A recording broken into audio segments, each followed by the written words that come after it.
This material is made available to you by or on behalf of the University of Melbourne under Section 113P of the Copyright Act 1968. It may be subject to copyright. For more information, visit the University Copyright website.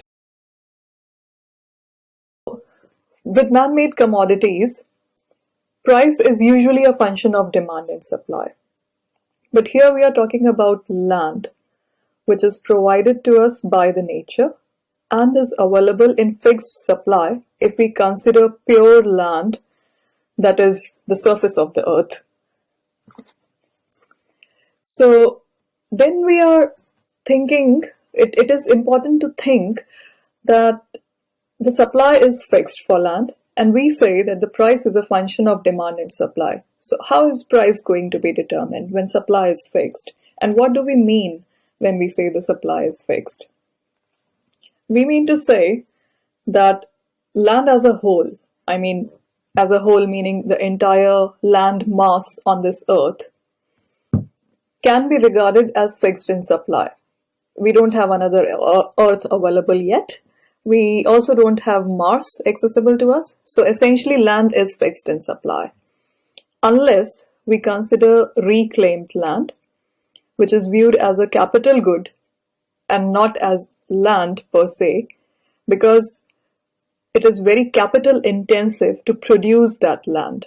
So it becomes a capital good rather than land, which is often considered as supplied by the nature or provided by the nature.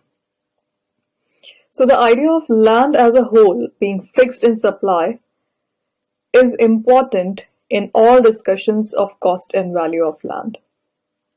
And we will try to understand this concept of supply being fixed in more detail before we start discussing the demand.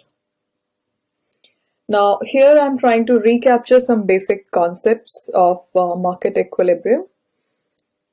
So what do we mean by equilibrium? Equilibrium is a situation from where no one has an incentive to deviate from.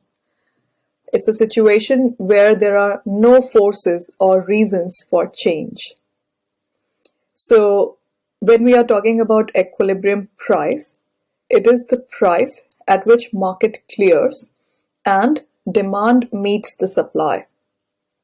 At equilibrium price, the consumer gets precisely the quantity of the good they are willing to buy at the price they are willing to pay, and the producer or the seller precisely gets the quantity they are willing to sell at the price they want to sell. Similarly, equilibrium quantity is determined when the quantity demanded and supplied are at the equilibrium point. Here it is represented by point E0, which is the intersection of the demand and supply curve. So at this point, the quantity demanded and quantity supplied both is equal to QO0. Also, the price demanded by the consumer and the price at which the seller wants to produce or sell is same and is P0. So we are referring to the y-axis for price and x-axis for quantity.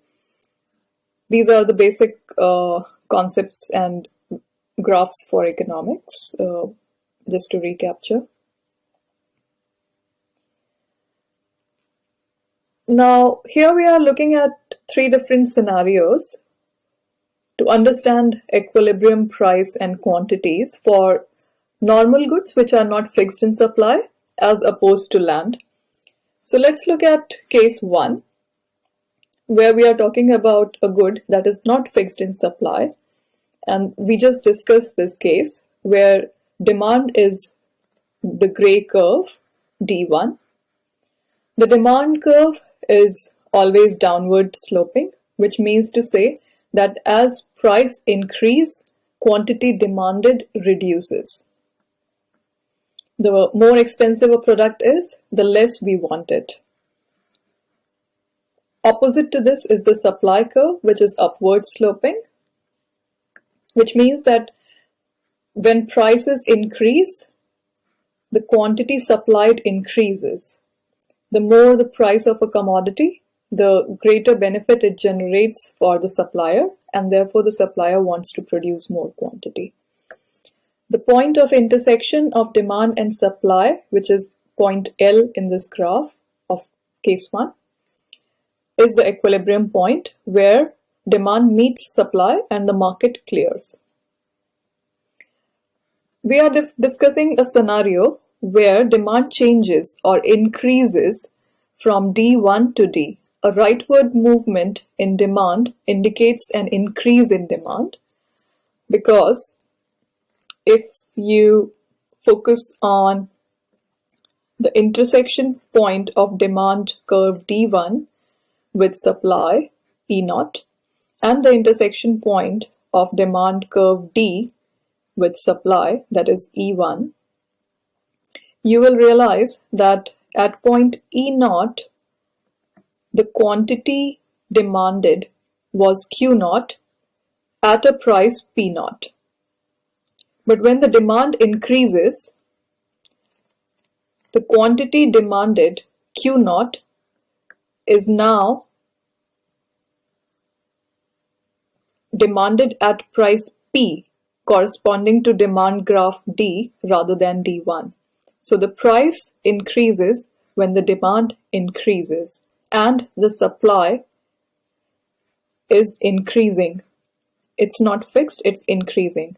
So what happens is that when the demand curve D1 moves forward and demand increases, a new equilibrium E1 is found. So the equilibrium changes from E0 to E1, and at the new equilibrium, quantity demanded is Q1 on the x-axis and price demanded is P1 on the y-axis.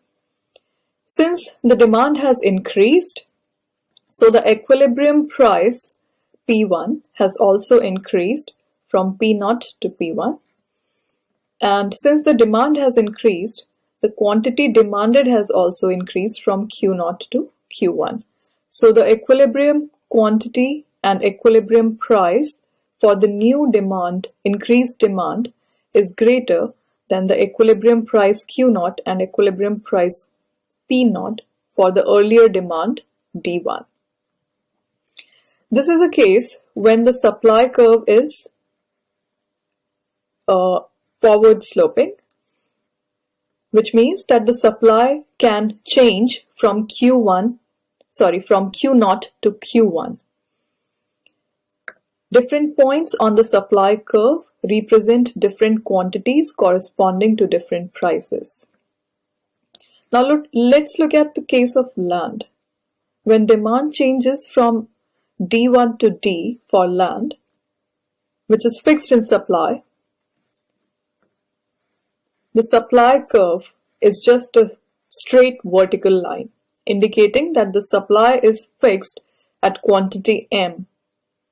The supply can't change. We understand that the mass of land on Earth is fixed.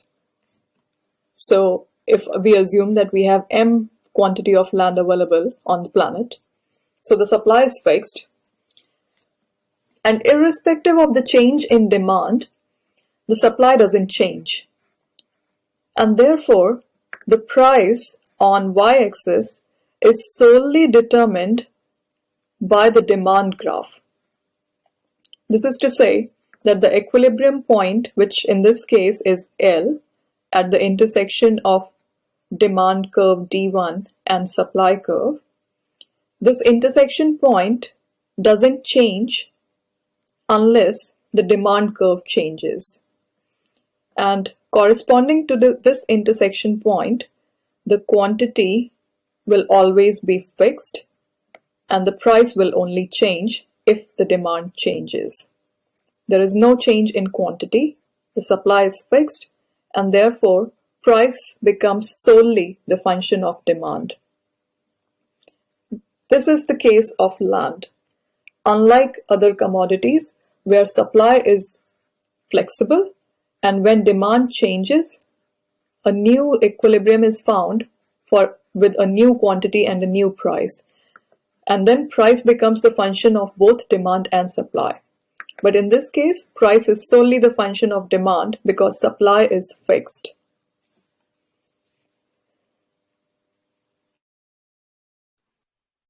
Let me ask a question. Do you agree with this graph on the extreme right that supply of land is fixed? How many of you agree with that? With the raise of hand?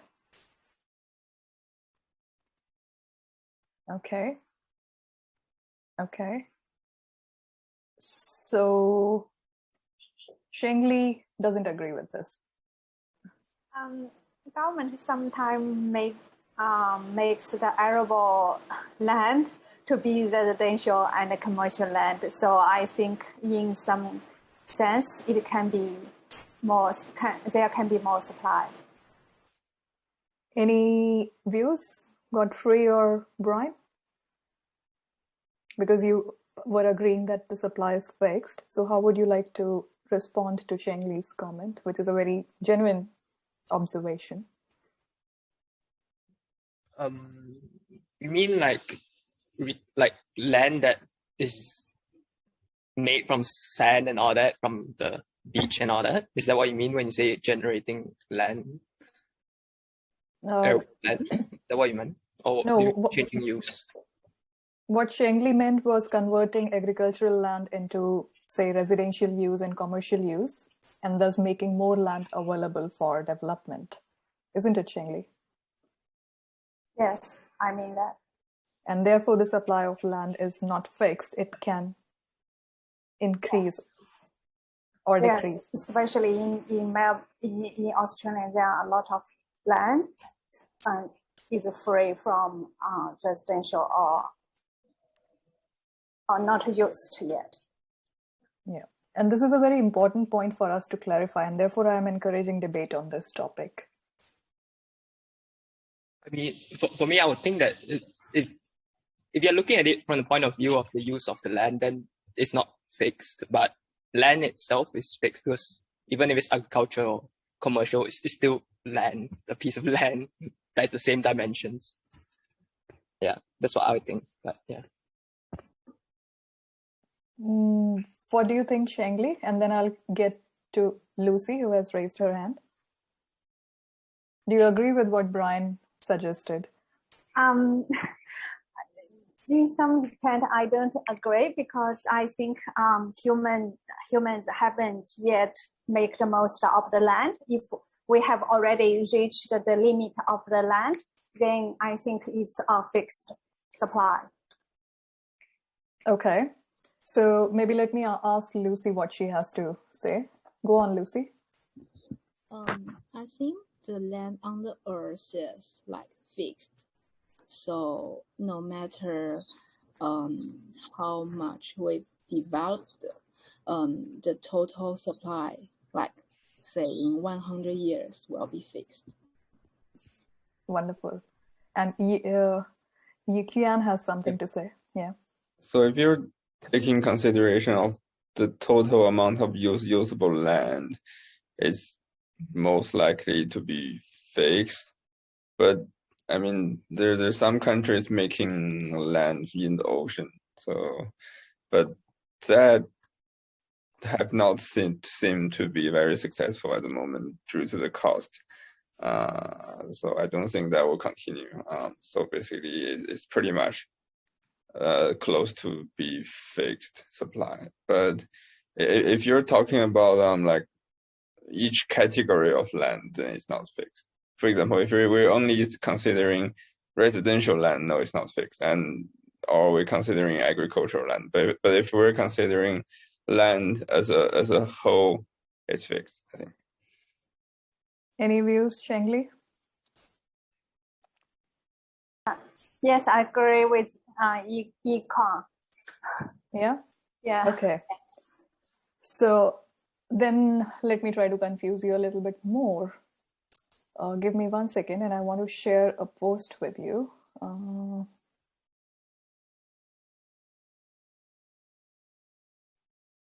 I want to show you a video from YouTube. and I'm trying to look for it.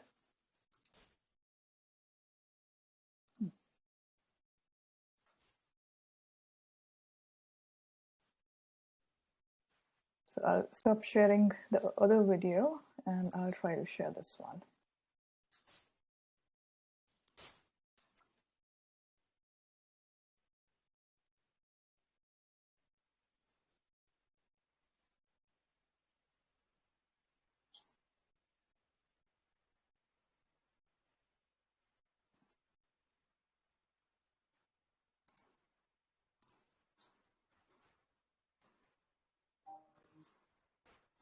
So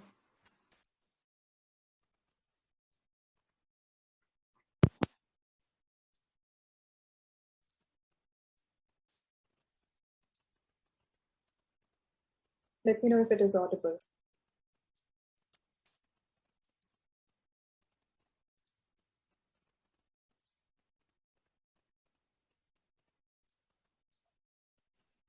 I don't think it's. I can hear it. Yeah. Can hear it. Oops, sorry, this is not the one I want to share. Sorry.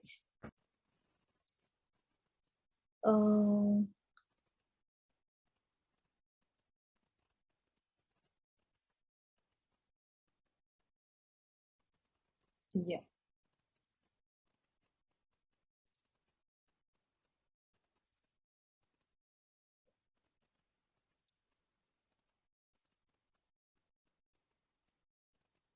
Singapore is constantly exploring innovative and sustainable solutions.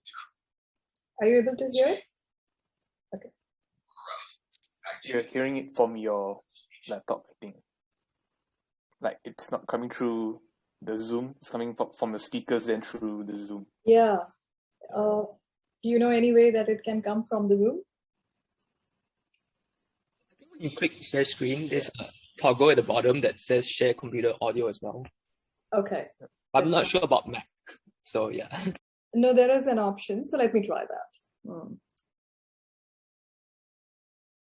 So I'll stop sharing and I'll try to share in advanced options. Computer audio. Share.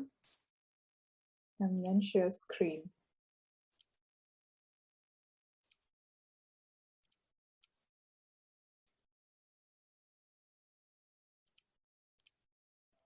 Singapore is constantly exploring innovative and sustainable solutions Same thing. to create space for growth. Any better? No. I mean, this works too, but yeah, if it is not other choice, this one works. You can still hear quite clear. Okay, that's okay. I'll just keep playing, okay? Acting as an agent for the government, HDB will be reclaiming land by creating Singapore's first folder. This innovative method of land reclamation will substantially reduce Singapore's reliance on sand. It will be implemented at the northwestern end of Pulau Tekong. The polder is a tract of land below the surrounding sea level. It is protected from the sea by a dike.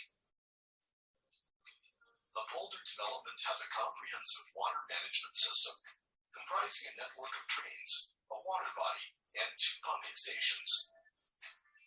The drains will channel the rainwater to the water body for storage. The central pumping station will circulate water in the drains to ensure good water quality.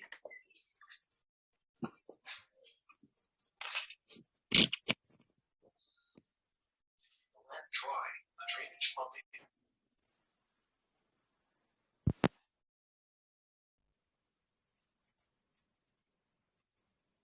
I think the sound is not working very well, so let's stop here. The idea was to understand that, yes, there are ways to claim land. So then, going back to Yiqian, do you agree still that land supply is limited? Yes, it's limited because there's just certain areas that you can do such things, like inside a gulf or in some calm water area, and you still couldn't make more land like just anywhere.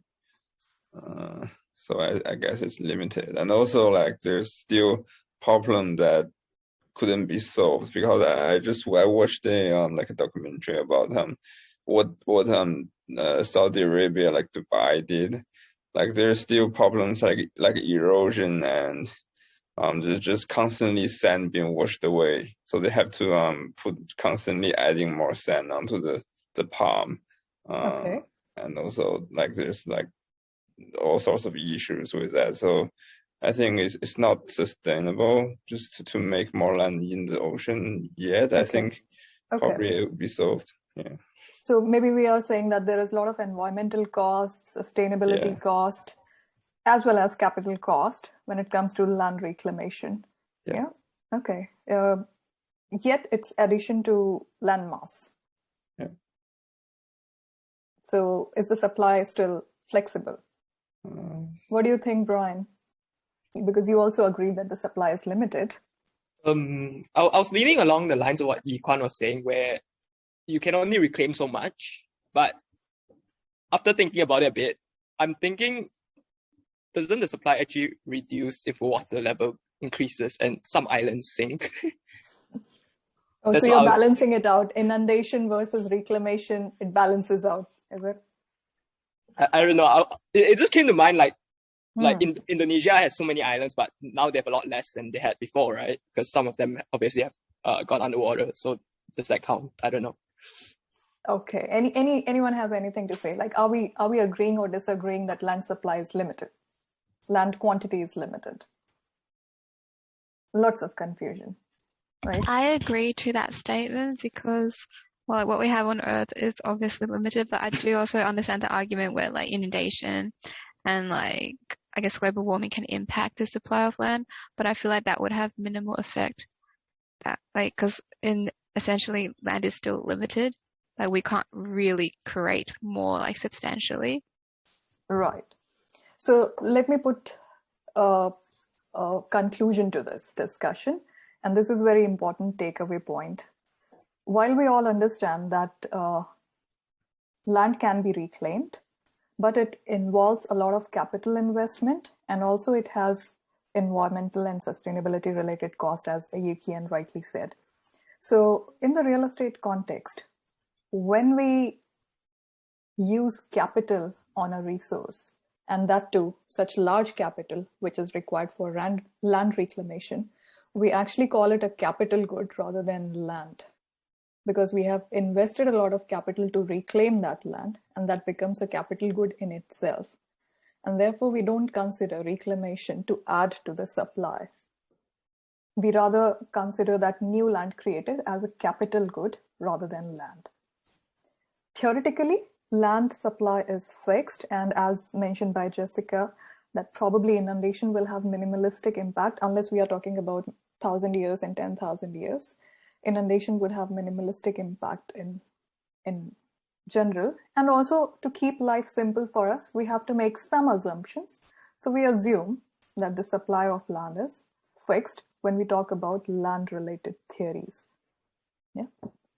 Now, as very rightly mentioned by Cheng Li, the supply of land is fixed for the planet, for a country, but it is not fixed when it comes to a particular use of land, because one use, which could be high income generating, does attract more land from other less productive uses.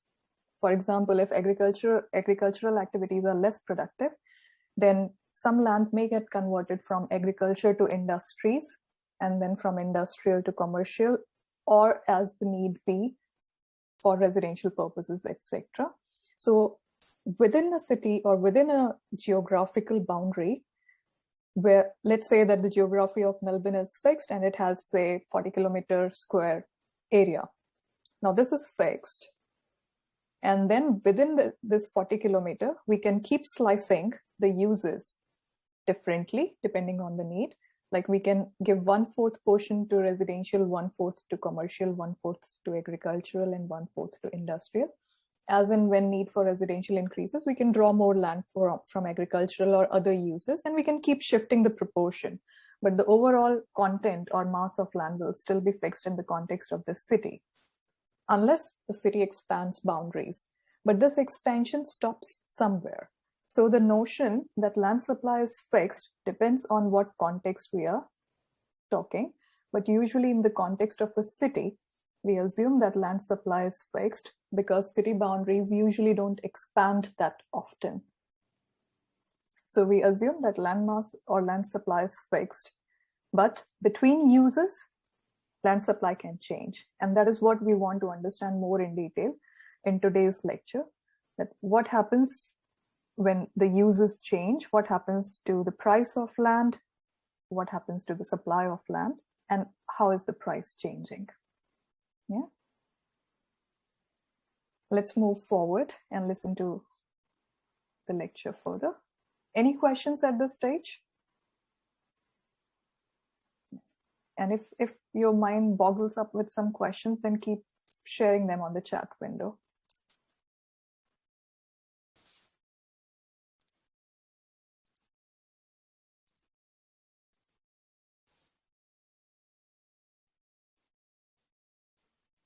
This is where we stop. The quantity supplied reduces to and tends to incline towards zero. But in the case of land, the quantity supplied will be Q1. Sorry, the resource. I started a little off where we left.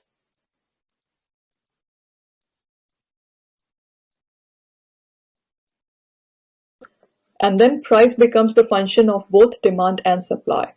But in this case, price is solely the function of demand because supply is fixed.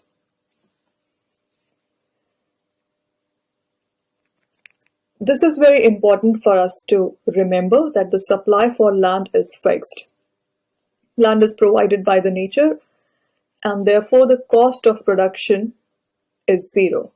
We are not producing land. And when we say we are not producing land, we are not talking about reclaimed land. As we already discussed, reclaimed land would be considered as a capital good because it's very capital intensive product, and it is not considered land, which we assume is provided by the nature. So land is provided by the nature, and therefore the cost of production is zero. We can put this another way and say that the opportunity cost of production is zero, meaning to say that we are not losing anything in producing land because in the first place the cost of production is zero. So there is no alternative good we are giving up to produce land. It's already existing at no cost of production. Therefore, if there is something generated from the land, by something I mean an asset which has monetary value, or if there is earning from land, then that earning is actually in excess over the opportunity cost, or this earning is in excess to the production cost, which is zero. The earning for some user who has demand D1 is R1O Q1L, the rectangle, and earning for someone who has a demand for land represented on curve D would be ROQ1N, the bigger rectangle. Now, why would people demand land? They would demand land only when they can use it for an economic purpose. Otherwise, they would not. When we say economic purpose, it could well be for their consumption. Let's say, for example, for growing food. But then there is always an implicit cost of food that can be calculated, even though the person himself or herself consumed it. So let's say if I'm user 1 and I'm growing agricultural crops on my land worth R1 O Q1L as a area, so my total earnings would be R1 in monetary terms, and for a land I would be happy to pay this much rent so as to be able to generate the resource I need. Similarly, if I have earnings equal to R, then I will be happy to pay earning equal to R for the use of land. Now, why would I pay the full earning? Because we are assuming a very competitive market.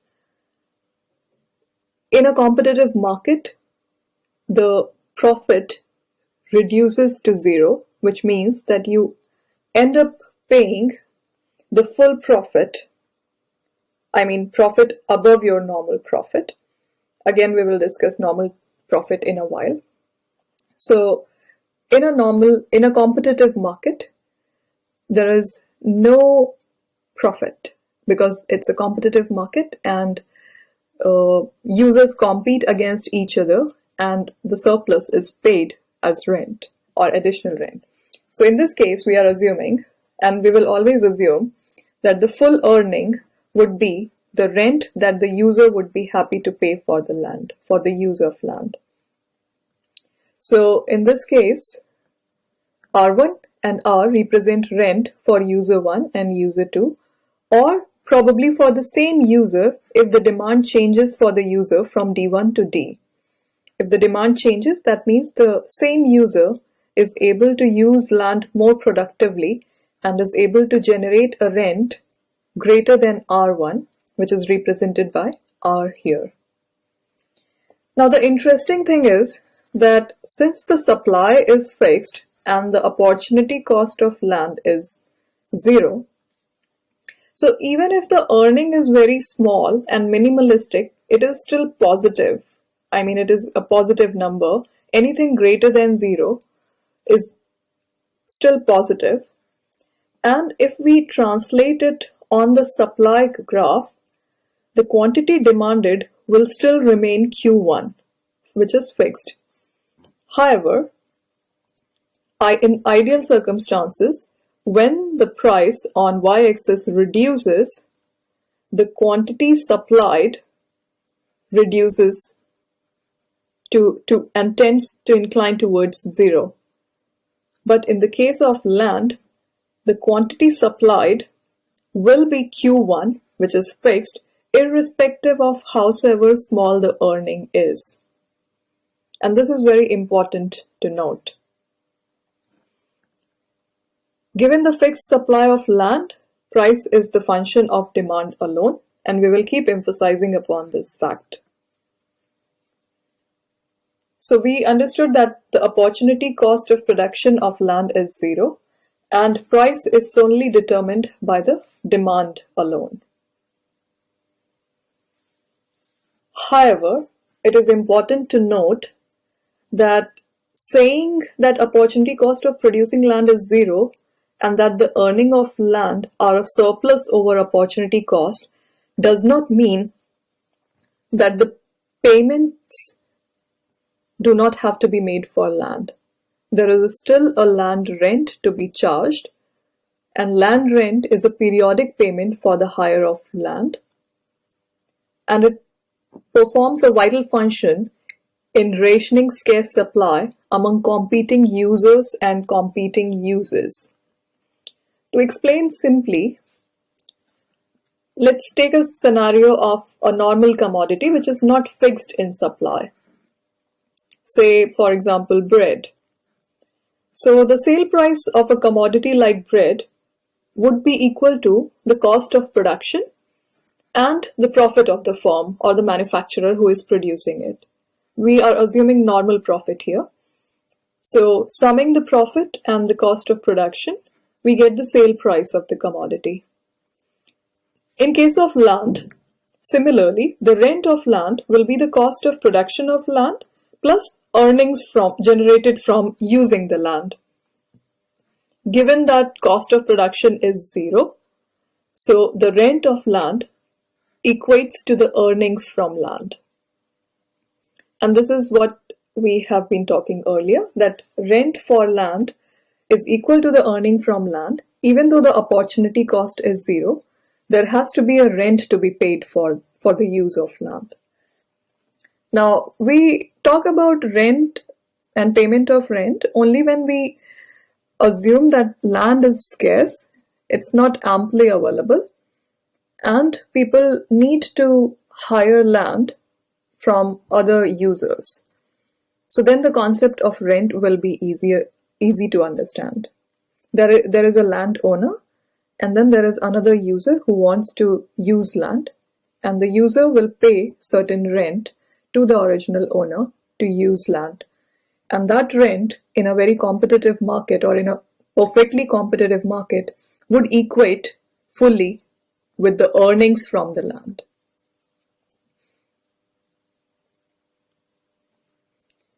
Again, revising some basic definitions of economics, we have been using some terms here. If you remember from the first lecture, we were talking that land is a product in itself, and it is also a factor of production. So when we say land is a product in itself, we mean to say that land exchanges hand as raw land and is useful as raw land itself. And land exchanges hand also because it can be used to produce other assets. Like, for example, all the improvements on land in the form of residential buildings, commercial buildings, or industrial buildings, warehouses, and whatever we construct as an asset on land uses land as a factor of production. So factor of productions are the inputs needed for the creation of a good or service. And land is very well a factor of production. It's an input that is required for the creation of those goods and services because they have to be footed on the land. They can't be floating in the air. And three major factors of production include land, labor, and capital. At times we also include entrepreneurship, and at times we actually exclude some of these things and merge them together. But the three major factors of production commonly that are discussed across economic discipline are the land, labor, and capital. Also, we have been using the term opportunity cost earlier when we were saying that the opportunity cost of production of land is zero. What do we mean by opportunity cost? It is actually the cost of the best alternative opportunity foregone. Here, probably I would like to give an example. Let's say I have $3,000 to be spent on something which I prefer to use or which adds to my well-being. And I'm thinking that either I should buy a new laptop or should I pay for one additional subject and enhance my skills, or should I go for a holiday? So holiday is not an option at the moment given the COVID environment and travel restrictions. So that option is out of window. The two options remaining are laptop and additional subject. So if I put them in the sequence of priority, my priority would be to buy a laptop. The second priority would be to take an additional subject, and the third priority would be to opt for a holiday, which is not an option at the moment. Anyway, assuming that if that would have been an option, then my priority list is 1, 2, 3, laptop, subject, travel. Now the opportunity cost of a laptop for me is to let go taking additional subject, which would enhance my skill. The opportunity cost for me is not the travel, but only the next best option, which is to take additional subject. The opportunity cost for me is also not the sum of option 2 and 3 that is foregone. It is only the next best alternative that is foregone, which in my case would be an additional subject. I hope this explains this opportunity cost to you. If not, then of course you can refer to the book by Stiglitz called Principles of Economics. Production cost, we have also been referring to this term that the production cost of land is zero. Actually, this refers to the cost incurred by a business or firm for manufacturing a product or providing a service. This is a technical definition, and production cost may include a variety of expenses, including land, labor, and capital. So production cost is essentially the sum total of all the costs incurred in the production of a good or service. There are some important points to note at this stage. Before we start that, I want to understand if what we discussed earlier is clear, or are there any questions? Do you remember your basic lessons from economics, probably when you were doing managerial economics, that in a very competitive market, profits are zero? Do you agree or disagree with that, or do you want me to explain this more?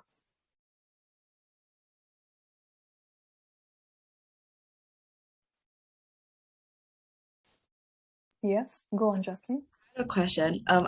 I didn't take managerial economics. I just wanted to ask, I want to clarify, is profit zero in a competitive market because everyone's product is like the same? Is it basically perfect competition? Okay. The answer is no, but I would like to do a small experiment here to explain you what do we mean by profit being zero in a very competitive market. So what I will do is, I will request yourself to assume that you are a firm which manufactures cars, let's say. And I will give you a number which is your annual profit. Say, I'm typing it on the chat window, and I'll give one number as annual profit to Cheng Li, assuming that Cheng Li is another competitive car manufacturing firm.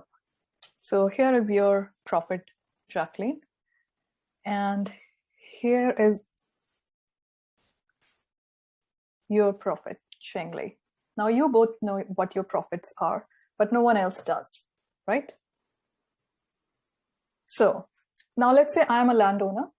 My land is available for industrial use of car manufacturing, and you both are at an auction which I have put up for my land. This is what we are talking about, competitive market, where there are many buyers, many sellers. There must be many other land parcels.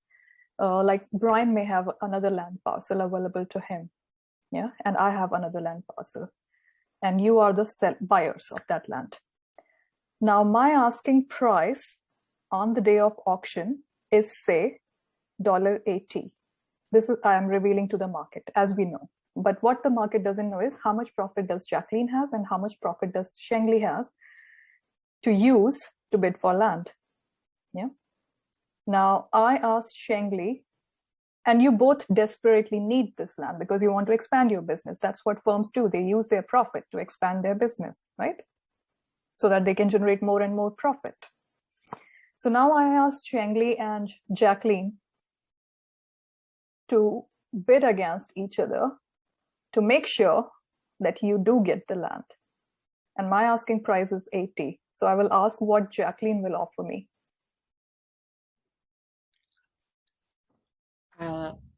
Accept your 80. You're offering me 80? 85. 85, okay. Oh. Cheng Li? 90. Oh, wow. I'm leaning towards selling it to Cheng Li. Jacqueline? 95. Okay. I'm obviously leaning towards Jacqueline because I want to make maximum money. One more. 96? Yeah. How about you, Jacqueline? Should I sell it to Cheng Li? I'll give 100. You're going for 100. Okay. Cheng Li? Finished. 100. Wonderful. How much profit did you have, Jacqueline? 100. You ended up using all. Why? I don't know. Because it's a competitive market. And if you try to save $1, someone else will outbid you. So you will try to bid till the time you consume your full profit. Yeah. So this is what is meant by a competitive market equating profit to zero.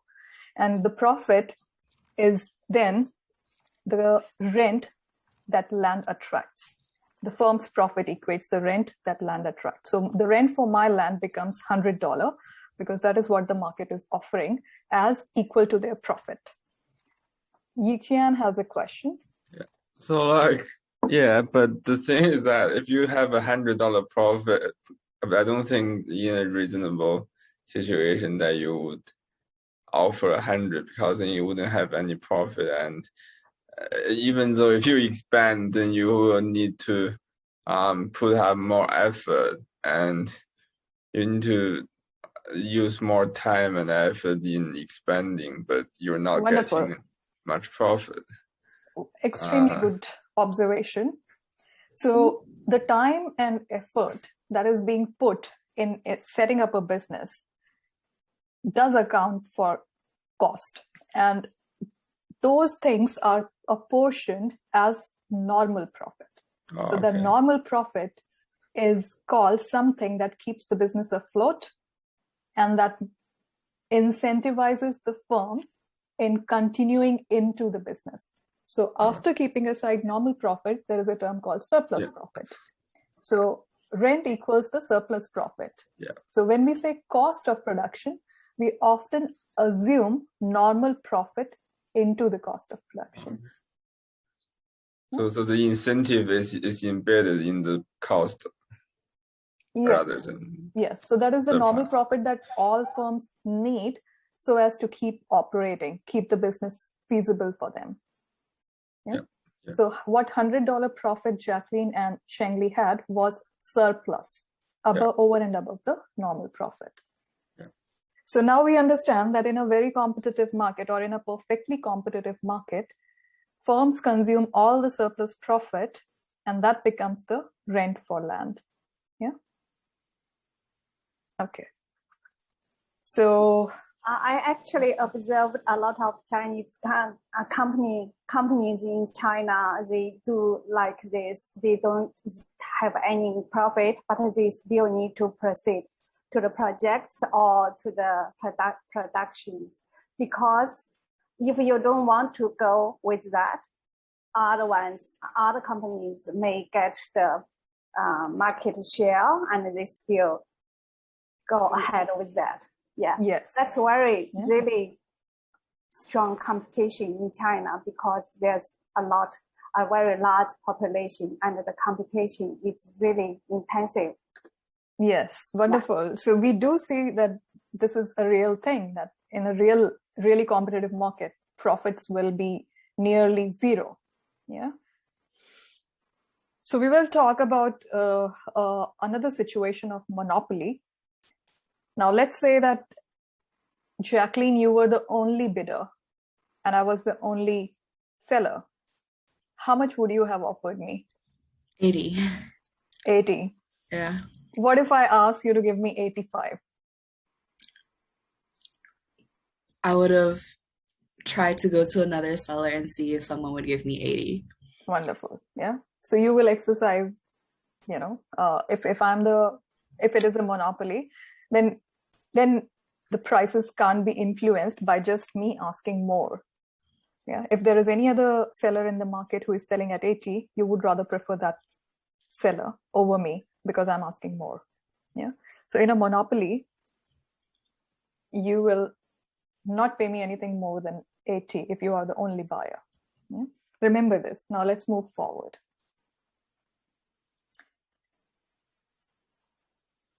Producing it.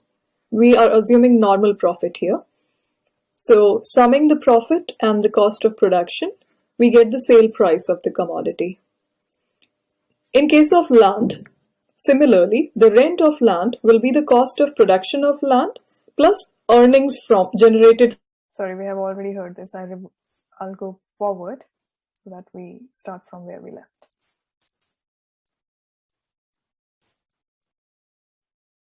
Production cost is essentially the sum total of all the costs incurred in the production of a good or service. There are some important points to note at this stage.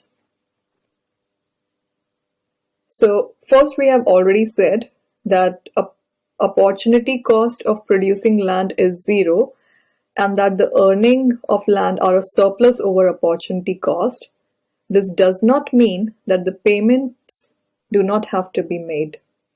We still pay the rent for land, which equals to the earning from land. How do we determine the rent to be paid? And at the moment, we are focusing on the supply side. We have started discussing supply first, and later we will take the discussion on demand.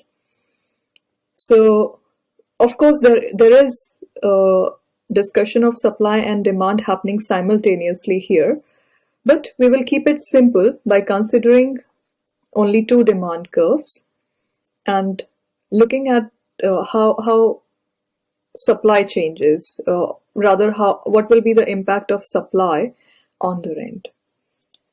I think it will become more clear as we move forward. So let's look at case 1. I'm assuming here that the supply of land is fixed, which is Q1 on the x-axis. We are also assuming that land can be used only for one use or one purpose, which is agriculture in this case. We are also assuming that there is only single user and there is no other user existing. That user may have a demand of U1 or U2 depending upon what is he growing as an agricultural product. So the demand for land will change depending upon the product which he is using land to grow as an agricultural product. So let's focus on DU1, the demand curve. So DU1 intersects with the supply curve at point N, and if DU1 is the use for which the user is willing to use the land, then the earning from use 1 or the earning for user 1 from agricultural use would be R, read on the y-axis corresponding to point N, and the quantity Q1 is fully used for generating this kind of rent, R. So the rectangle ROQ1N encloses the earnings from land fully when quantity 1 is fully used for purpose represented on demand U1, DU1. Now, if the user is using the land for another crop for which the demand for land is represented on curve DU2, then the point of intersection of demand curve on the supply curve is L, which is lower than N. And if that is the case, then the earning from land would stop at R1, which is lesser than R. Now, any rational user would want to use the land optimally, and therefore user 1 as a single user would pay only rent R and not rent R1 and would use land for a better use, which in this case is represented by DU1. So on the horizontal axis, we see that user 1 is using the full amount of land for use, agricultural use, for which the demand is represented on DU1. This is a monopoly situation where there is only one user. We will discuss about a situation of competition, but before that, let's see another graph here. Again, a monopoly situation of single user, but here we are relaxing the option that land can be used for multiple uses and not just agriculture. These different uses could be residential, commercial. Here we are assuming only two uses possible for land. One is commercial, one is agricultural. Again, the supply curve is a straight vertical line and the quantity is fixed at Q1. Now, the demand curve for agricultural use is dA, represented by the green curve, and that intersects with the supply curve at point N, corresponding to generating rent equivalent to R. On the contrary, the demand curve for commercial land is steeper and it intersects the supply curve at point L, and rent corresponding to this point of intersection is R1, which is lower than the rent for agricultural use. We observe that there is a point, or there is a stretch where DC is greater than DA. However, since we are assuming that there is a single user, so the single user would use the full land for only one purpose, and therefore we are assuming that he would use the land for agricultural purpose only, because at the point of intersection, given that he has to use the entire quantity of land Q1, the point of intersection N generates greater rent than the point of intersection with commercial land use, which generates lower rent. So if there is only one user, there is no competition, he or she would want to use the full land for agricultural use.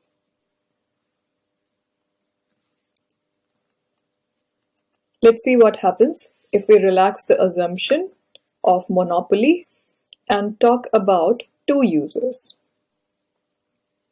Now, in this case, we are assuming that DU1 is user 1 and DU2 is user 2, and there will be some competition among them. Now, let's observe the demand curve DU2 and DU1 more closely. In the first case, where land is still used only for agricultural purpose, or rather, there is only one single land use. So, we observe that the second user can generate greater rent between quantity OQ2, but the first user, read on DU1 graph, will generate greater rent than DU2 between quantity Q2 and Q1. So the total quantity is still Q1, but the first user generates greater rent between quantity Q2 and Q1. So the first user would want to pay higher rent than the second user between the quantity of Q1 and Q2. So the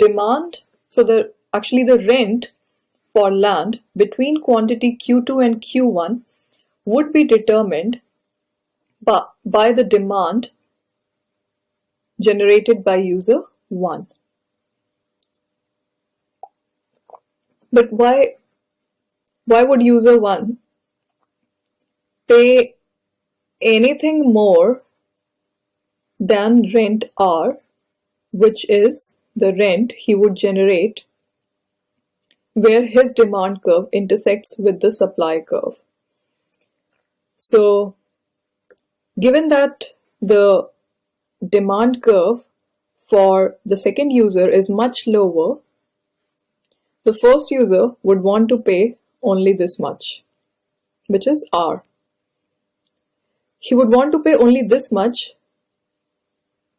up till a point where the second user, DU2, exceeds in his earning and generates more return than R1, which is represented by point O here. So look at point O. At point O, the second user's earning would exceed the earning of R by first user, and to be able to outbid the second user, the first user would have to pay extra rent along the line OP. This user would want to pay only as much high as to outbid user 2, and therefore he would not exceed OP. He would only pay as much as user 2 and outbid him. However, beyond point P, the first user would not be able to outbid the second user because his earnings are lower, the demand curve is lower, and therefore beyond point P, the second user would start paying rent equivalent to his earning. So the full rent picture is given by the shaded area, where the rent for quantity for land between quantity Q3 and Q1 would be R. Between quantity Q2 and Q3 would be determined by plotting rent corresponding to the demand curve of U2, and between P and the y-axis intersection, again the rent will be determined by drawing lines on the rent axis corresponding to the demand curve for user 2. Now this is a situation where there are only two users. Similarly, if we are talking about two different uses and two different users, it is probably a bit simpler to understand, because here we are saying that the second user would want to use the land for commercial purpose and the first user would want to use the land for agricultural purpose. The concept is similar again, since for commercial land the demand is low when the quantity is higher, that is between Q2 and Q1. So the demand is high for agricultural use between quantity Q2 and Q1, and therefore the rent generated by agricultural user would be greater than the commercial user between quantity Q2 and Q1, and the rent therefore would be determined by the earning, agricultural earning, which corresponds to point N at R rent.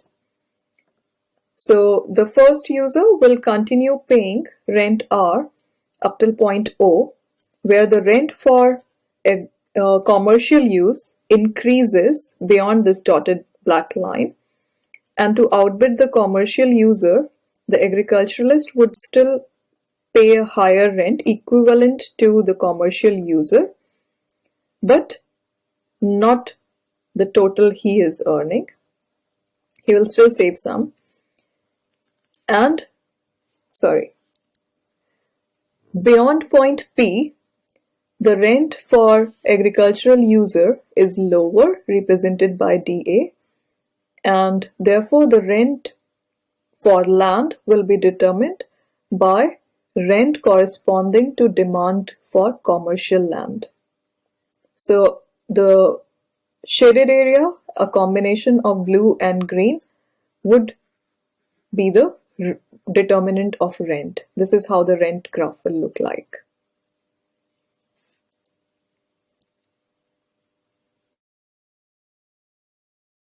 Okay, let me pause here. Yikian has some questions. Go on, Yikian. You are on mute.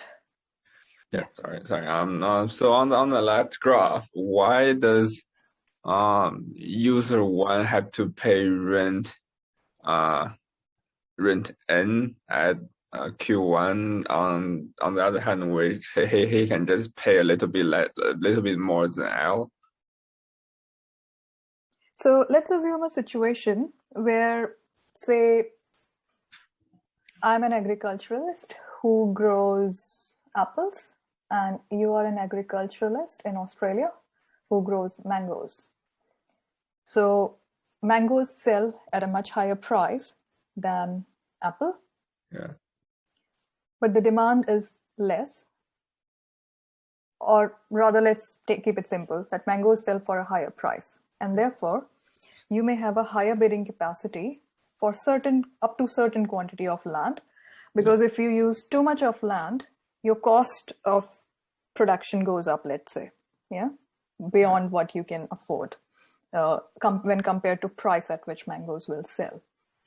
So depending on the price and depending on the demand and supply of mangoes outside of demand and supply of land for agriculture, this demand curve is generated for you as the mango producer, which is DU2. And for me as DU1, I'm an apple producer, and the demand curve looks like DU1. So up to quantity 2, your profits are such, as reflected on the demand line, that you have a higher bidding capacity than an apple producer. But beyond point P, an apple producer has a higher bidding capacity than a mango producer. But both are agriculturalists, both are bidding for the agricultural land.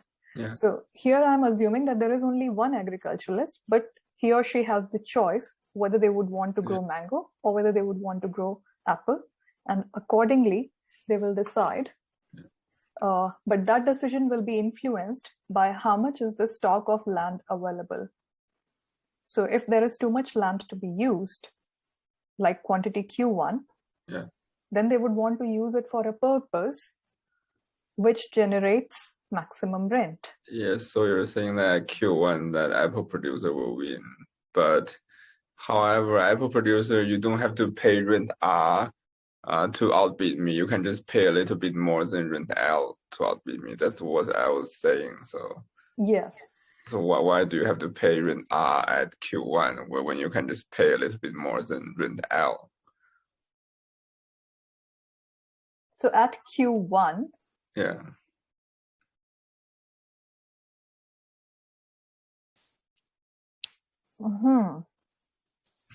I think because his or her willingness to pay is higher, so the supplier or seller also wants to identify the willingness to pay so they can get the most profit. We are assuming a full information situation, like in a competitive market, that everyone has information on what is the everyone is rational. Profit. So you are, as a landowner, you would want so then what you are talking, Yukian, is a situation of negotiation between the landowner and the user. So I think he is asking why I can pay lower, why I will pay more. He's asking that because the seller is also aware. Your willingness to pay. Just like we use some apps, then they observe your normal daily life style to see if you can pay more.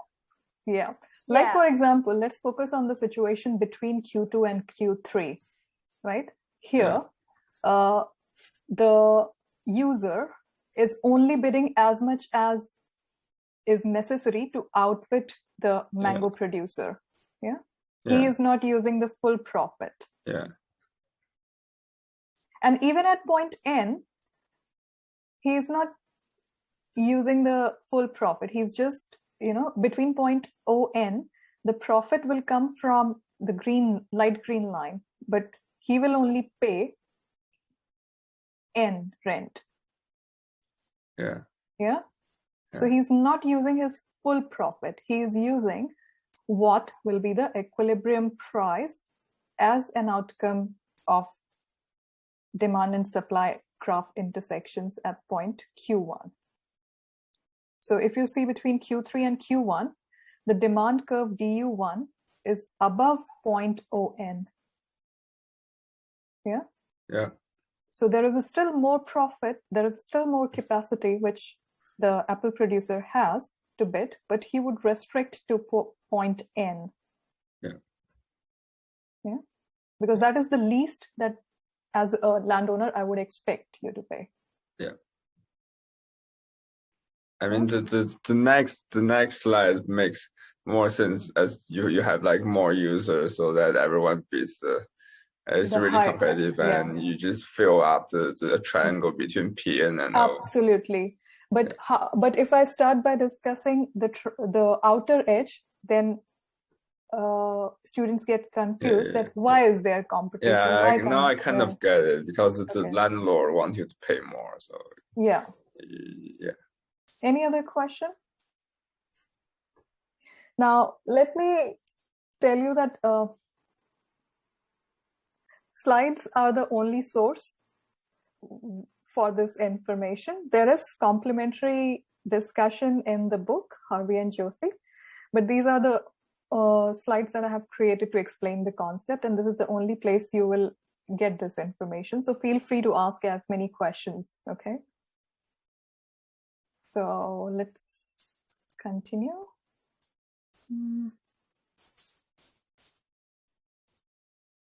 Okay. He is earning. He will still save some. And, sorry, beyond point P, the rent for agricultural user is lower, represented by dA, and therefore the rent for land will be determined by rent corresponding to demand for commercial land.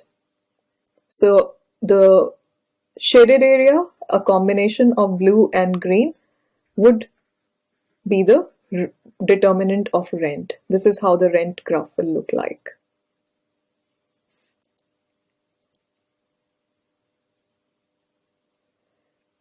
Let's go forward and discuss the realistic scenario. Again, the most realistic scenario is case 2 here, where the supply is fixed, there are multiple uses of land, and there are multiple users of land.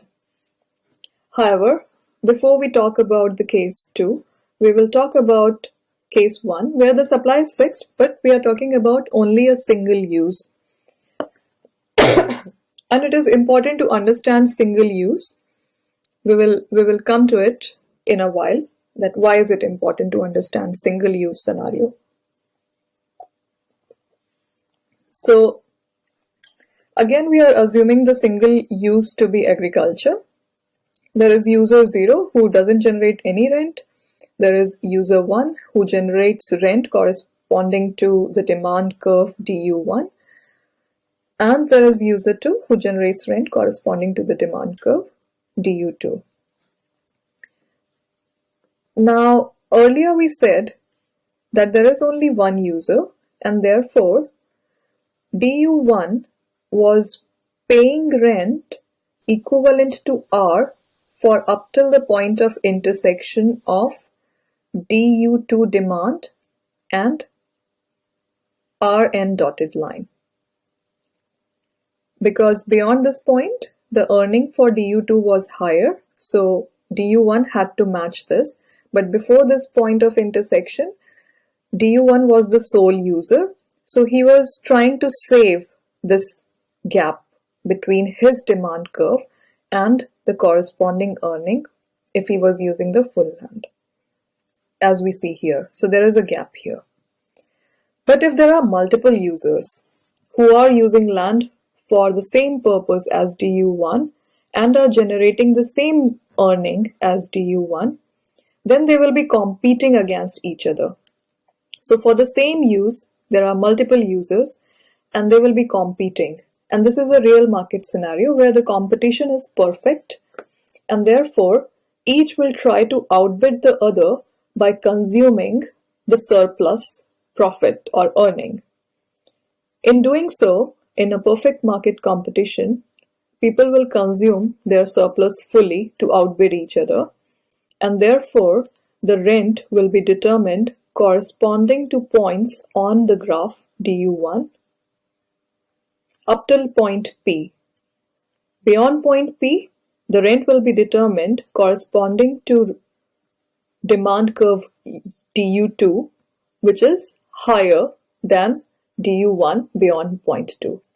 And therefore, the rent for land will be the outer boundary of the shaded area of green, solid and hatched.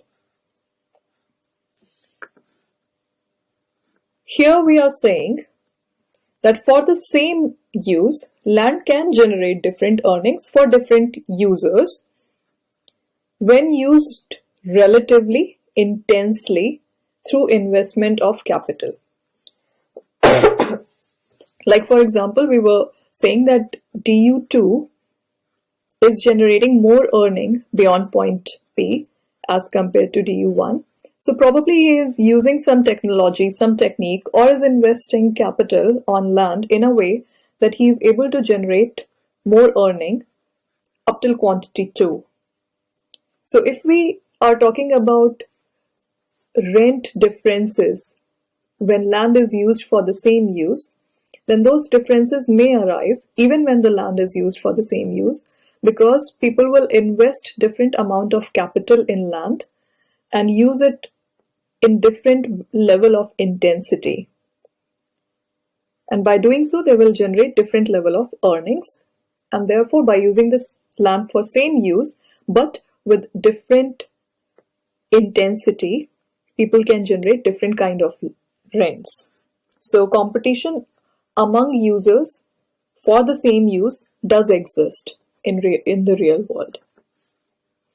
In a perfectly competitive market, price of land would be equal to the economic rent or highest earning possible for any user.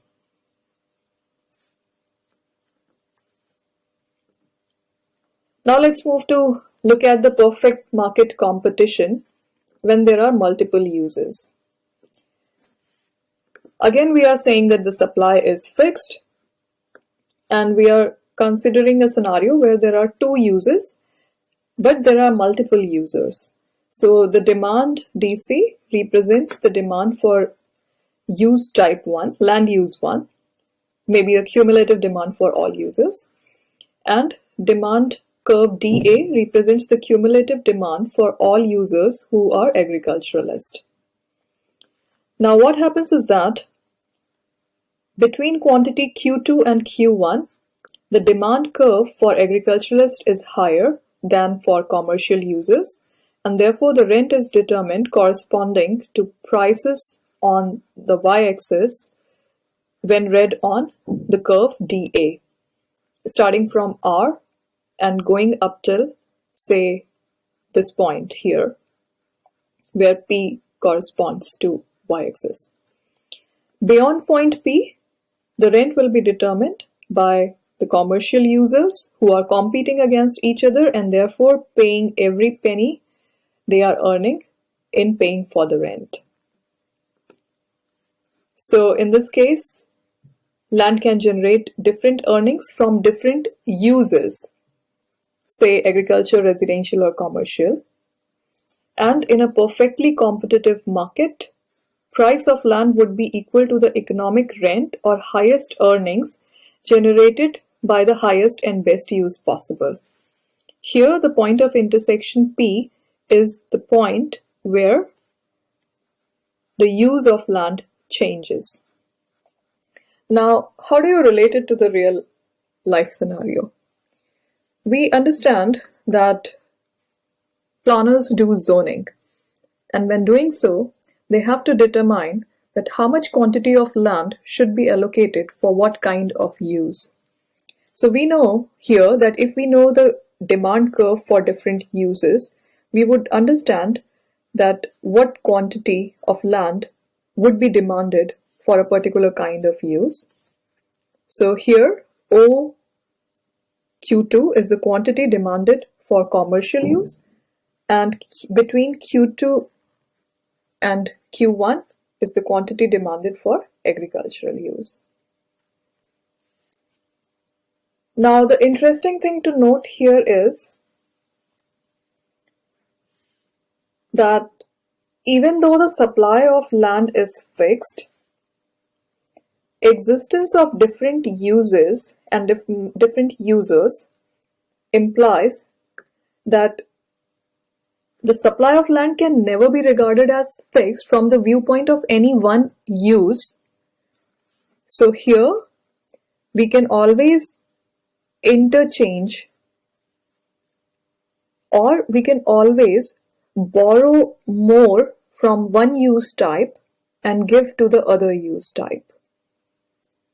And that is what we do when it comes to regulations of land use. While market would determine OQ2 use for commercial, we at times encroach upon the agricultural land and we allocate more for commercial.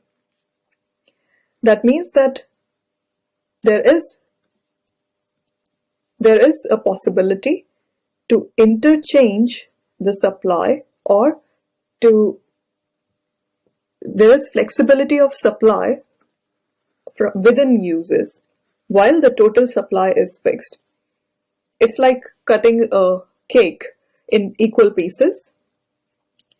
So if you are cutting it in 4 equal pieces and allocating to 4 different people, here let's say 4 different land use types, then it's perfectly fine. But you can always change the proportion in which you want to allocate to 4 different users or 4 different uses.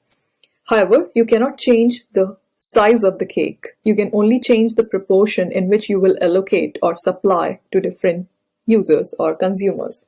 So that's what we are saying, that the full size or full supply of land as a whole is fixed, while we can do the division of supply from within or across the uses, and there is flexibility. So we cannot regard the supply to be fixed from the viewpoint of any one use, unless that is the only use existing. Like for example, in this case, we were assuming the only use to be agriculture.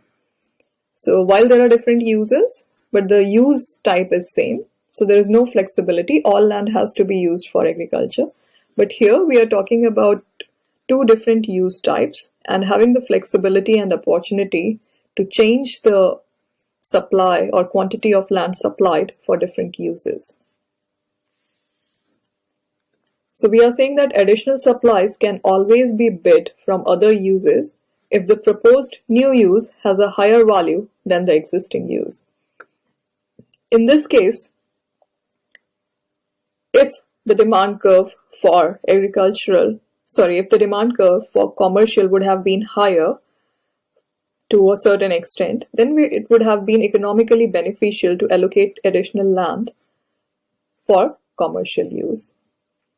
And otherwise, if we forcefully do that, we are actually enforcing land to be underutilized for a use which is less productive than a use which is more productive, which we should not do.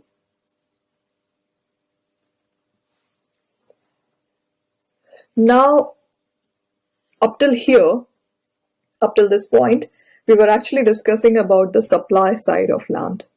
We were talking about supply to be fixed. However, there is flexibility of supply when we talk about distribution of land across different uses. Now we are talking about demand of land. Now the commercial rent for land as a factor of production and derived demand. When we say derived demand, we are meaning to say that land is a factor of production. We are considering land as a factor and not as a product itself. When land is a factor of production, then it is demanded for its contribution in the production of other assets like houses, offices, industries.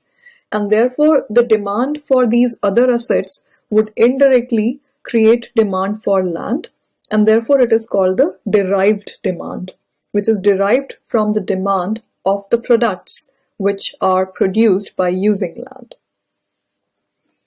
We already discussed that the rent for land is a periodic payment for the hire of land, and it is determined through competition among users and uses by interaction between demand and supply. Now we will focus on those elements which impact upon the demand of land. We have already discussed supply. Supply is fixed. There is flexibility to allocate quantities across different uses. Now we are focusing on demand, and we want to understand what factors impact upon the demand of land. So we are as we said, that we are talking about land as a factor of production or as an input. So the quantity of land demanded by a firm would depend on the price of land relative to other factors of production, that is capital and labor, the productivity of land for a particular use, and the price of final products. To explain these, we will use the isoquant technique, and I will explain a few basic economic concepts to you before we move forward and discuss these points and the isoquant technique. So let's flag these questions here, and we'll come back to them after we have understood the basics of the budget constraint and isoquant. Please bear with me, this is a bit intensive, I can understand that. But once understood, these concepts will remain with you for the rest of this subject, and it will help us in understanding other theoretical concepts as we move forward in the subject. These are interesting things, not difficult, and most of the representations here are, or which economists do, are graphical, not numeric. So we don't have to worry about number calculations, we only have to understand the logic. Now, what do we mean by budget constraint? There is fixed income and fixed budget for production of goods. Here, again, in economics, we talk about households and firms. So, households talk about income and having a budget constraint of income, and firms will have the budget constraint in terms of the income available to them for that can be used for production of goods. I think I will explain these things again. At the moment, these are the broad definitions, but I will explain them as we move to the next slide. To give a broad picture, a budget set is the affordable set of all possible bundles that a consumer or firm can afford. Budget constraint or the budget line is the set of all possible bundles that exactly exhaust consumer's income at a given price. And anything that lies outside the budget constraint is unaffordable. I'll explain this to you in a while. So let's try to understand the budget line first. And before we get into it, I want to know how many of you are already aware of or do remember these concepts or have read them before? By raise of hand.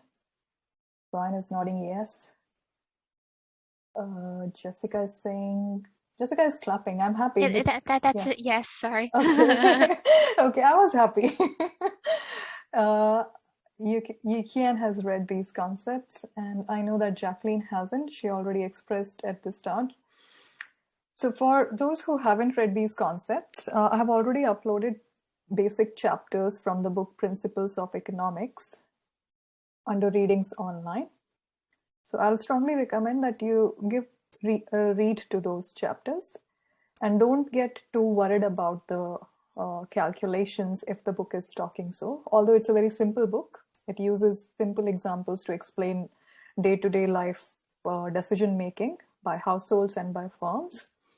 And using those examples, they explain some of these basic concepts of budget constraint, etc.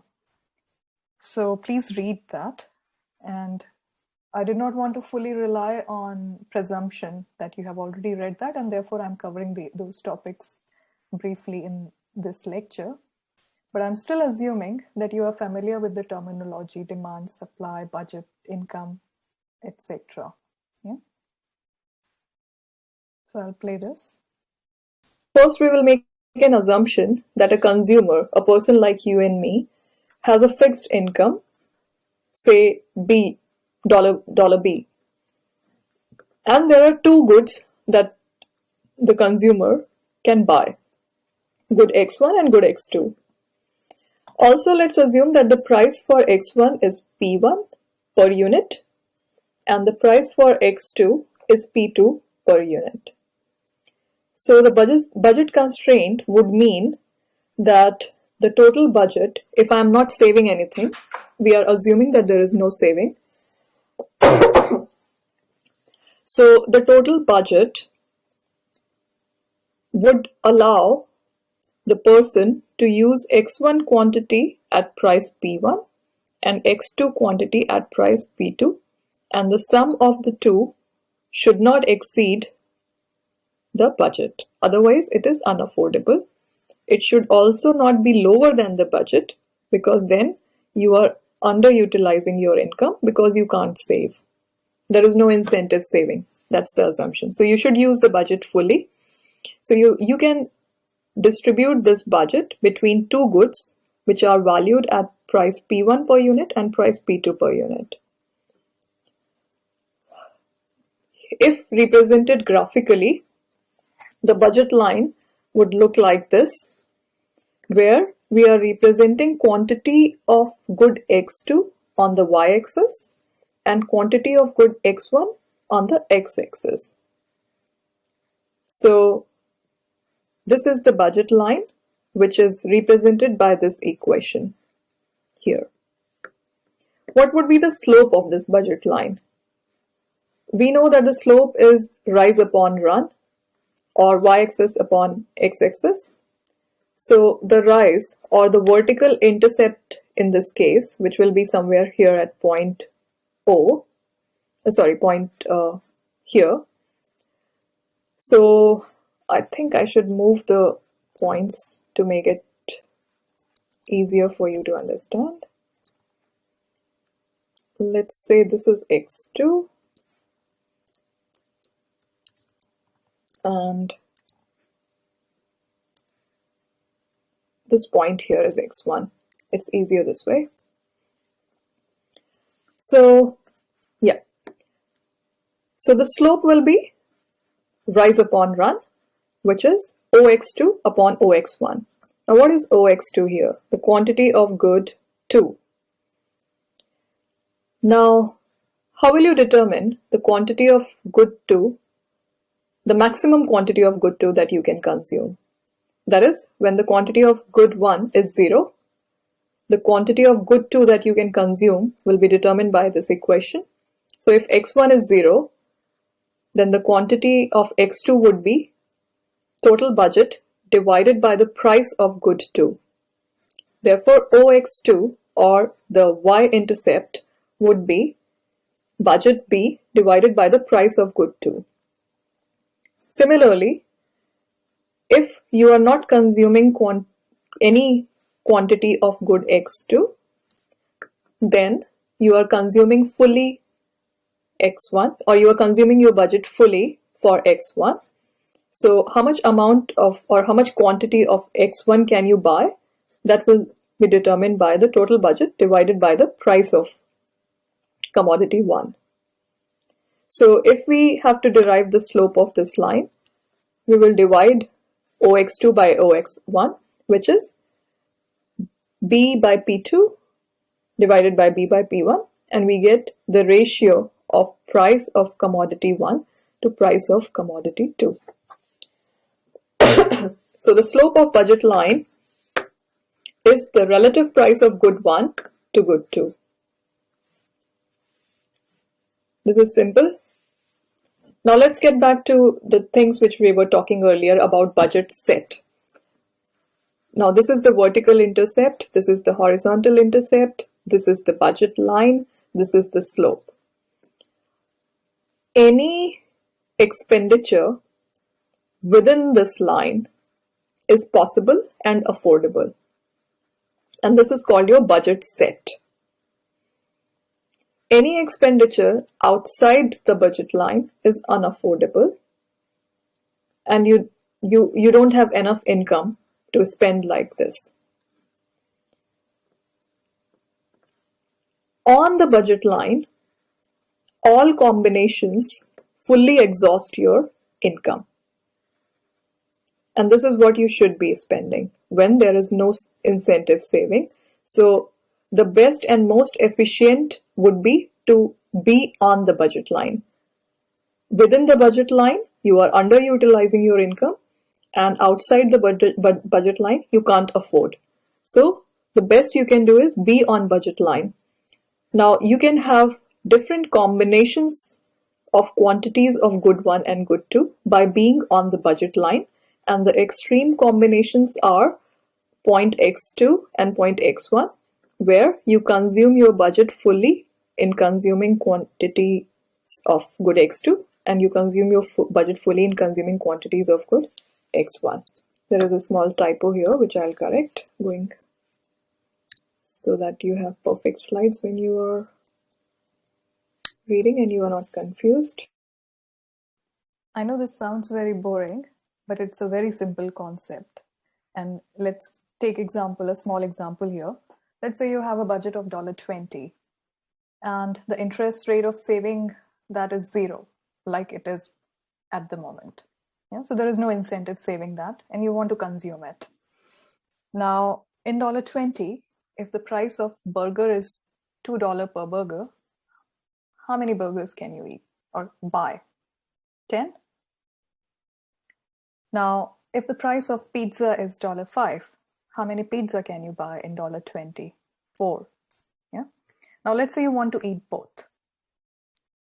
Now, there are various ways in which you can combine the quantity of pizza and burger you can purchase.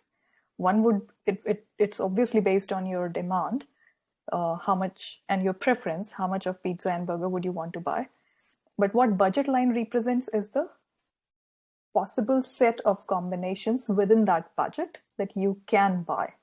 Now, what you will buy will depend upon your utility, or what will give you maximum happiness, in which combination will give you maximum happiness. So that is the indifference curve for an individual, and that is the isoquant for a firm. So we will see further what happens with isoquant and how do we combine it with the budget line to understand what is the optimal combination that we should actually use for two goods, say pizza and burger.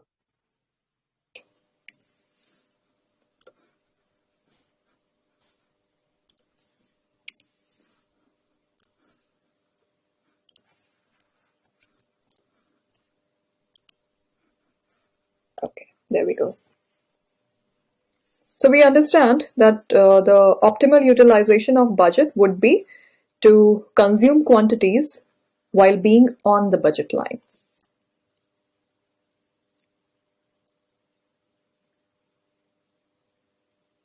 Okay. Now let's look at some scenarios. How does the budget line move if the income increases, which is the case 1 here, where we are trying to understand the impact of increase in income on the budget line. We are saying increase in income, which means that the ratio of price or the price of good 1 and good 2 is not changing, and therefore the ratio of price of commodity 1 and commodity 2 is not changing, which is also the slope. So essentially the budget line will move parallel and outward. If the income is increasing, which means your budget B is increasing, so you would be able to consume more of good 1 and good 2, or a combination of both, with the increase in budget. There is another scenario where we want to talk about the impact of increase of price. I'll pause here for a moment. Okay. So we were discussing the second scenario, that what happens when the price of a commodity changes. In this case, let's say the price of commodity 1 is changing. Again, there is a small typo, and I will try to correct that.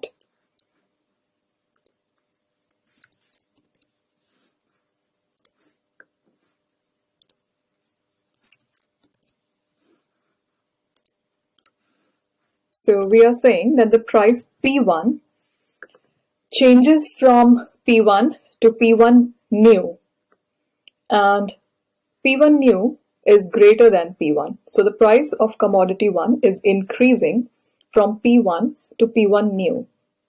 So if the denominator here is increasing, then the value of B divided by P1 new would reduce and will come inward.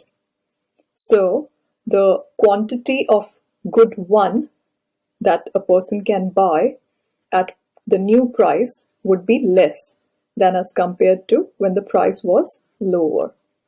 So the budget line, which joins the extremes when consumer can buy only quantity 2 to when the consumer can buy only quantity 1. So the budget line moves inward and becomes steeper. This point doesn't change because the price of commodity 2 is not changing and the total budget is not changing. But this point comes inward, moves inward, and therefore the line becomes steeper, and the new slope will be determined by the price of commodity 1 relative to the price of commodity 2, the new price of commodity 2. Similarly, an increase in price of good 2 would make the budget line flatter, because if the prices increase, this point will come down, and when joined with the original point here, it will be flatter. So these are the impact of change in price and change in income on the budget. We will use these concepts as we start discussing about the demand for land and the factors which impact upon the demand for land. So when we were revising the basic concepts, we have talked about budget constraint, and now we want to understand what are isoquants. Those of you who understand basic economics, isoquant curve is companies or firms' counterpart to the consumers or households' indifference curve. So it is more like an indifference curve, but not for the household or the consumer, but for a firm or a company. So what it means is that it is a curve, a convex curve, downward sloping, which connects all the points at which the same quantity of output is generated, while the quantities of input change. For example, if we have land as one of the factor of production, and we combine capital and labor as other factors of production, and we need to understand that in what proportion should we use other factors and land, then on the isoquant line, these different proportions in which land and other factors can be combined would generate the same amount of output. Say in this case let's assume that in this case we are using land for residential purpose and for production of apartment units, for example. So EP10 means that by combining capital and labor and land in different quantities, we are generating 10 units of apartments, and by varying the combination, we are generating 10 units on this isoquant line. If we break down the term isoquant, in Latin it means equal quantity, where iso means equal and quant meaning quantity. Now, if you want to understand more about isoquants, then I have included a link here. To access the video fully, you can log in using your student ID using this link, and then access the video fully. It will explain you what isoquants mean. Now, the important thing here is to remember that we can combine different factors of production and land in different proportions, in different quantities, and on one isoquant curve, these different combinations end up giving the same output, or in this case, different portions of land, labor, and capital when combined together will give the same output of 10 units on this curve. So it's a way of representation. As we move outward the isoquants improve. So by moving outward, we are saying that by combining other factors and land, we are generating 30 units on EP30, we are generating 20 units on EP20, and we are generating 10 units on EP10. So as we move inward or closer to the origin, the output reduces. In this graph, we have tried to draw the budget constraint line along with the isoquant line, because we understand that the combination in which... So I'll pause here and I'll ask if you have any doubts or questions. There is still some 20 minutes of recording remaining for you to watch, and it essentially discusses isoquants and what will be the impact of change of budget and isoquants. I'll not get into the details of it now. It's already quite elaborately covered in the lecture. But I would rather want you to know if you have any questions from the previous lecture or from what we watched till now.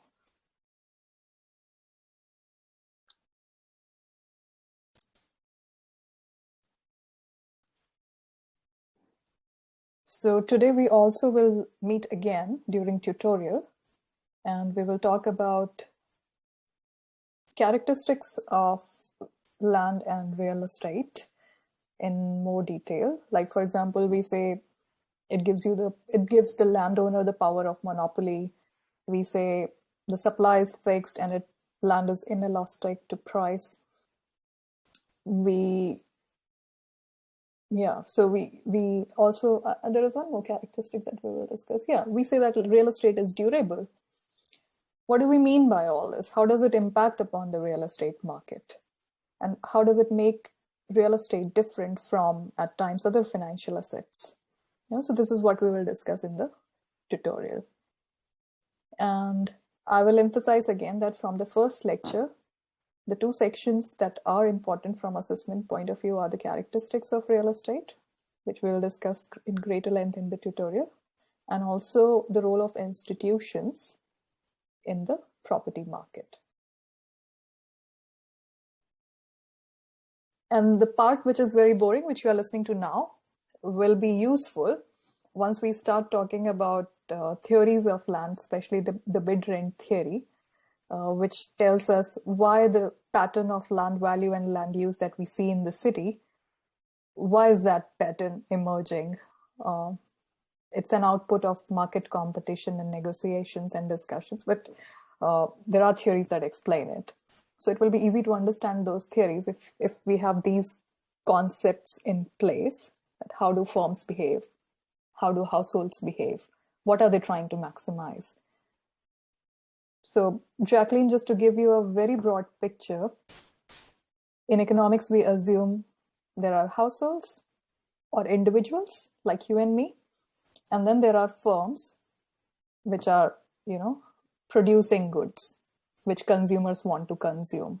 These are the two important actors in the market. And everyone is trying to maximize their utility or happiness. And the way individuals and households maximize their utility is not monetarizable, but the way firms are trying to maximize utility is monetarizable, and we equate it to their behavior of profit maximizing. That if firms generate profit to the extent they can, they are happy. So they always try to do things to maximize profit. And then we try to explain consumer behavior and firm behavior by using these concepts of indifference curve, isoquants, etc.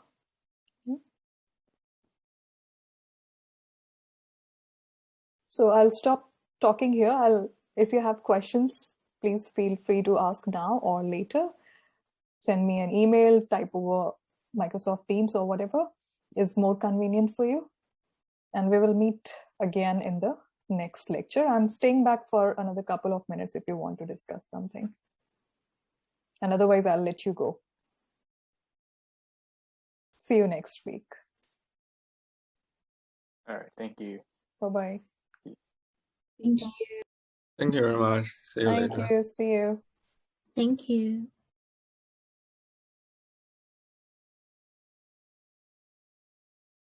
Yiqian, you want to ask something? You are on mute. I was trying to leave the meeting. Okay. See you next week then. Bye. Bye. Mm.